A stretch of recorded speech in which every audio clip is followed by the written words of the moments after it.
रामकृष्ण हरी. श्री स्वामी समर्थ. मित्रांनो, लग्न झाल्यावर सतत माहेरी जाणाऱ्या स्त्रिया कोणतं पाप करत असतात?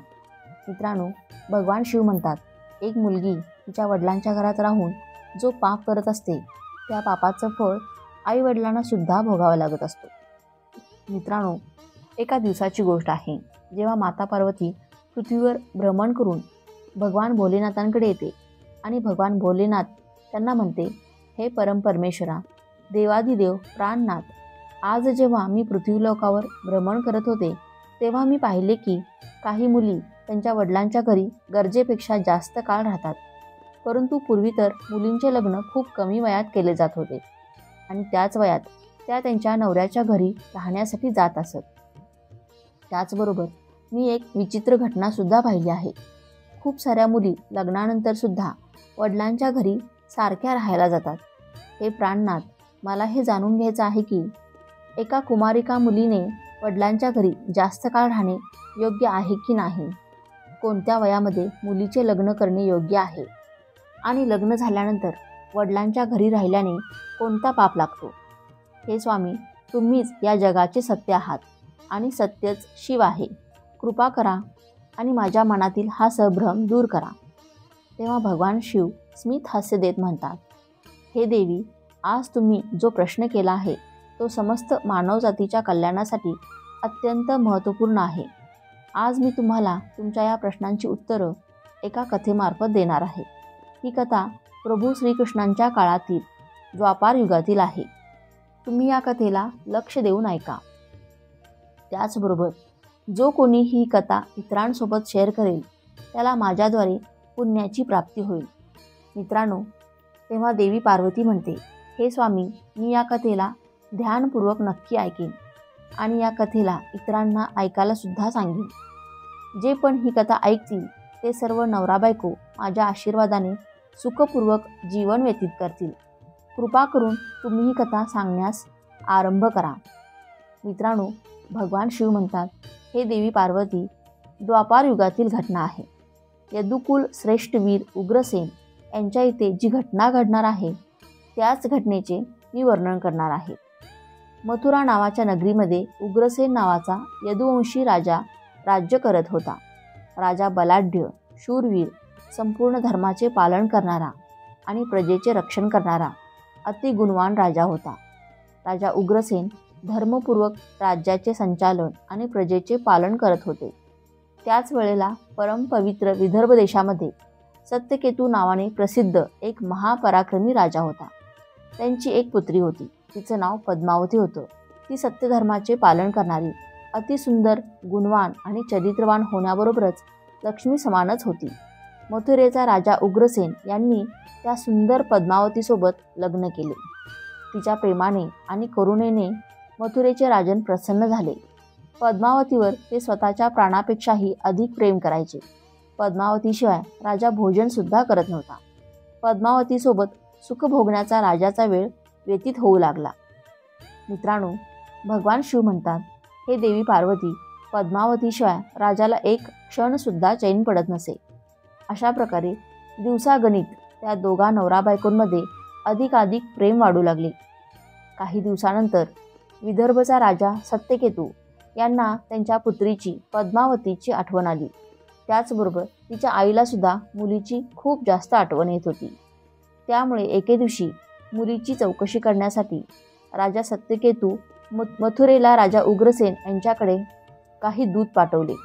भगवान शिव म्हणतात, हे देवी पार्वती, दूतांनी जाऊन आदरपूर्वक राजाला म्हटलं, महाराज, विदर्भचे राजा सत्यकेतू यांनी त्यांची पुत्री पद्मावती यांच्या तब्येतीची चौकशी करण्यासाठी आम्हाला येथे पाठवले आहे. तुम्हाला आमचा प्रणाम. जर तुम्हाला काही हरकत नसेल तर राजकुमारी यांना आमच्यासोबत विदर्भमध्ये जाण्याची परवानगी द्यावी. राजा सत्यकेतू राणी यांच्या पुत्रीला पाहू इच्छित आहेत. जेव्हा राजा उग्रसेन दूतांकडून हा निरोप ऐकला तेव्हा त्यांना सुद्धा आनंद वाटला, कारण त्यांची सुद्धा अशीच इच्छा होती की राणी पद्मावतीला आराम करण्यासाठी त्यांच्या वडिलांच्या घरी जायला पाहिजे. तेव्हा त्यांनी प्रेमाखातर त्यांच्या पत्नीला पद्मावतीला विदर्भ राजाकडे पाठवून दिले. पतीने पाठवल्यामुळे राणी पद्मावती खूपच आनंदाने तिच्या माहेरी आली. तिकडे पोहोचल्यानंतर तिने तिच्या आईवडिलांच्या चरणांना हात लावून प्रणाम केला. मुलगी घरी आल्यामुळे राजाला सुद्धा खूप आनंद झाला. भगवान शिव म्हणतात, हे देवी पार्वती, माहेरी आल्यावर राणी पद्मावती तिच्या मैत्रिणींसोबत आनंदाने इकडे तिकडे फिरू लागली. जशी ती लग्नापूर्वी इकडे तिकडे मजा मस्करी करत फिरायची, त्याच प्रकारे ती आतासुद्धा इकडे तिकडे फिरू लागली. जंगलामध्ये, तलावामध्ये, वनामध्ये सर्वत्र ती मनसोक्त फिरण्याचा आनंद घेत होती. कारण ती आज लग्नानंतर पहिल्यांदाच घरी आली होती. इकडे आल्यानंतर ती पुन्हा स्वतःला कुमारिका समजू लागली. काही दिवस माहेरी राहिल्यानंतर राणी पद्मावती विसरली की तिचा विवाह झाला आहे. तिच्या वागणुकीमध्ये आता कोणत्याही प्रकारची लाज या प्रकारचे भाव नव्हते. मित्रांनो, भगवान शिव म्हणतात, हे देवी पार्वती, एका दिवसाची गोष्ट आहे. राणी पद्मावती तिच्या मैत्रिणींसोबत एका सुंदर पर्वतावर फिरण्यासाठी गेली. तिथे एक रमणीय वन होता, जिथे खूप मोठ्या प्रमाणात केळीची झाडं होती. त्याचबरोबर अनेक प्रकारची फुलांची झाडंसुद्धा होती. तेव्हा पुढे राणीने पाहिलं की एका बाजूला केळीचे वन आहे, दुसरीकडे सुंदर फुले आहेत आणि त्यांच्या मध्यभागी एक सुंदर असा तलाव आहे. एका छोट्या मुलीसारखी ती तिच्या मैत्रिणींसोबत तिथे खेळू लागली. त्या सर्व मैत्रिणींना आजूबाजूचं काहीच भान नव्हतं. मंत्रमुग्ध होऊन त्या तिथे खेळू बागडू लागल्या. त्यानंतर तलावामध्ये उतरून पाण्यामध्ये खेळण्याचा मनसोक्त आनंद लुटू लागल्या. मित्रांनो, त्याच वेळेला राजा कुबेराचा सेवक गोभिल नावाचा एक दैत्य दिव्य विमानात बसून आकाशमार्गाने कुठेतरी चालला होता. जेव्हा तो आकाशमार्गाने जात होता तेव्हा त्याचं लक्ष तलावामध्ये असणाऱ्या विदर्भ राजाच्या राजकुमारीवर पद्मावतीवर गेले, जी तलावामध्ये मनसोक्त आंघोळीचा आनंद घेत होती. गोभिलकडे दैवीय शक्ती असल्यामुळे त्याने जाणलं होतं की ही विदर्भचा राजा सत्यकेतू यांची मुलगी आहे व त्याचबरोबर राजा उग्रसेन यांची पत्नी आहे. तेव्हा तो मनातल्या मनात विचार करू लागला, ही पतिव्रता असल्यामुळे खूपच सुरक्षित आहे. कोणत्याही परपुरुषाला तिला प्राप्त करणे अत्यंत कठीण आहे. राजा उग्रसेन अत्यंत महामूर्ख आहे, जे त्याने इतक्या सुंदर पत्नीला माहेरी पाठवले आहे. ही पतिव्रता स्त्री परपुरुषासाठी दुर्लभ आहे, परंतु कामदेव मला अत्यंत त्रास देत आहे. असं काय करता येईल जेणेकरून मी या स्त्रीच्या जवळ जाऊ शकतो आणि तिचा उपभोग घेऊ शकतो. मित्रांनो, भगवान शिव म्हणतात, हे देवी पार्वती, राणी पद्मावतीच्या सौंदर्यावर गोभिल दैत्य मोठ्या प्रमाणात मोहित झाला होता. त्यानंतर थोडा विचार करून त्याला एक कल्पना सुचली. मित्रांनो, गोभिलने राजा उग्रसेनचं मायावी रूप धारण केलं.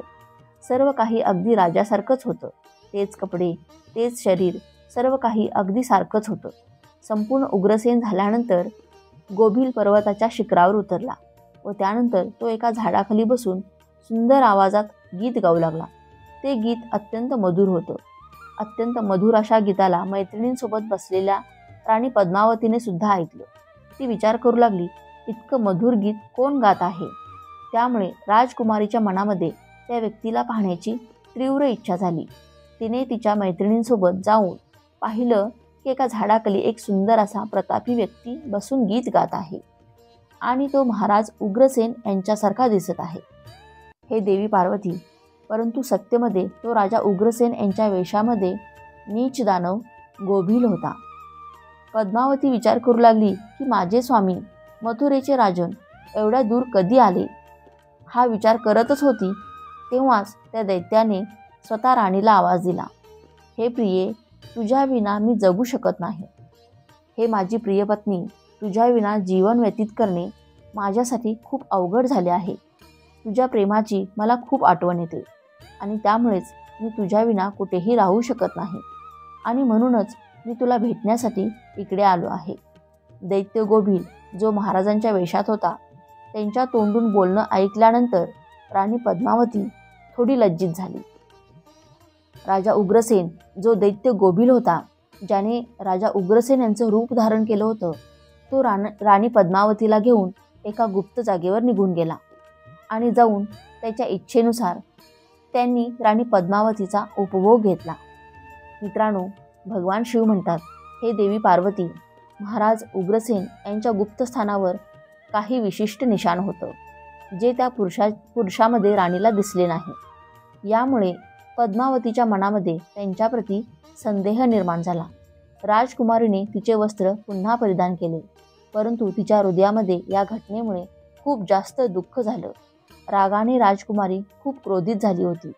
ती दानव गोबिलला म्हणाली, हे नीच, लवकर सांग, तू कोण आहेस? तू एक दानवासारखा दिसत आहेस. तू पापाचारी आणि निर्दयी आहेस.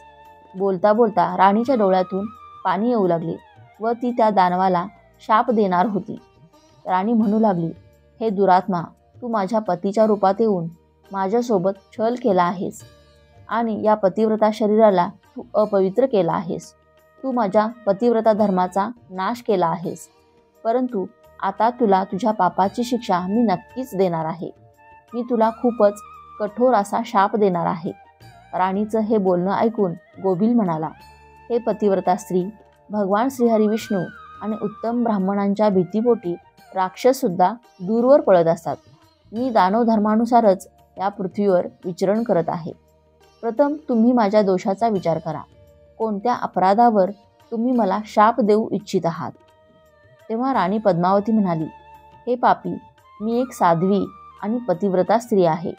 माझ्या मनामध्ये पतीशिवाय दुसऱ्या कोणाचाही विचार नसतो. मी सदैव माझ्या पतीसाठी तपश्चर्या करत असते. मी माझ्या धर्माच्या मार्गावर होते. परंतु तू तुझ्या मायावीपणामुळे माझ्यासोबत कपट रचून माझ्या धर्मासोबतच माझा सुद्धा नाश केला आहेस. आणि म्हणूनच हे दुष्ट नीच दानवा, तुला मी भस्म करणार आहे. तेव्हा गोबिल म्हणाला, हे राजकुमारी, जर तुला योग्य वाटत असेल तर माझं म्हणणं लक्षपूर्वक ऐक. मी धर्माबद्दलच बोलत आहे. जी स्त्री प्रतिदिवस मन, वाणी आणि कामाने तिच्या नवऱ्याची सेवा करत असते, जेव्हा नवरा संतुष्ट असतो तेव्हा स्वतःसुद्धा संतोषीचा अनुभव घेत असते. जेव्हा नवरा क्रोधित असतो तेव्हासुद्धा त्याला ती कधीच सोडत नाही. नवऱ्याच्या दोषाकडे, गुन्ह्याकडे कधीच ती दुर्लक्ष करत नाही आणि नवऱ्याच्या सर्व कामांमध्ये ती नेहमीच पुढे असते. अशीच स्त्री नेहमी पतिव्रता समजली गेली आहे. जर स्त्री या पृथ्वीलोकावर तिचं कल्याण करू इच्छित असेल तर ती पतित, रोगी, अंगहीन, कोडी, त्याचबरोबर पापी नवऱ्याचा सुद्धा तिने त्याग करू नये.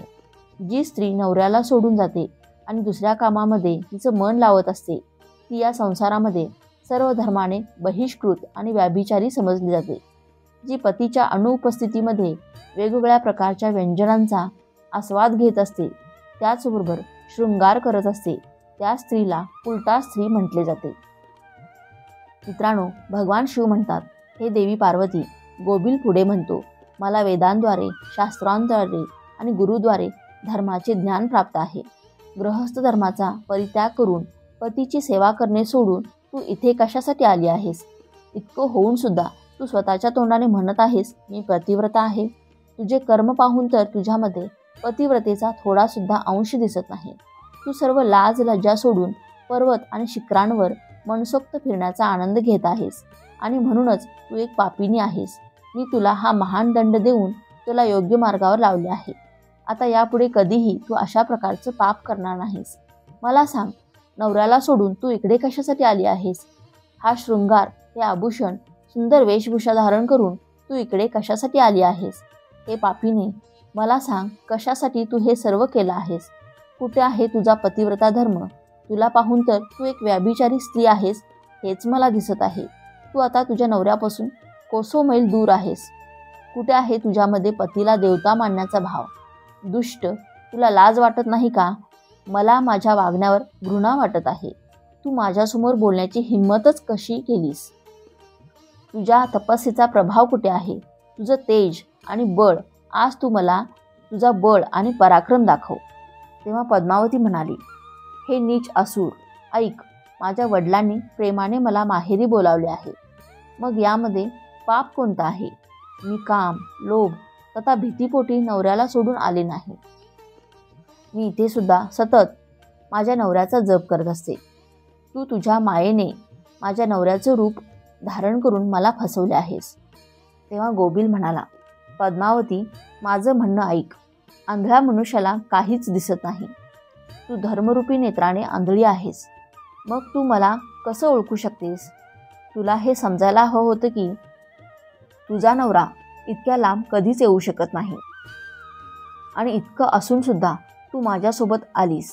ज्या वेळेला तुझ्या मनामध्ये वडिलांच्या घरी येण्याचा विचार आला, त्याच वेळेला तू पतीची भावना सोडून त्यांच्या ध्यानापासून मुक्त झाली होतीस.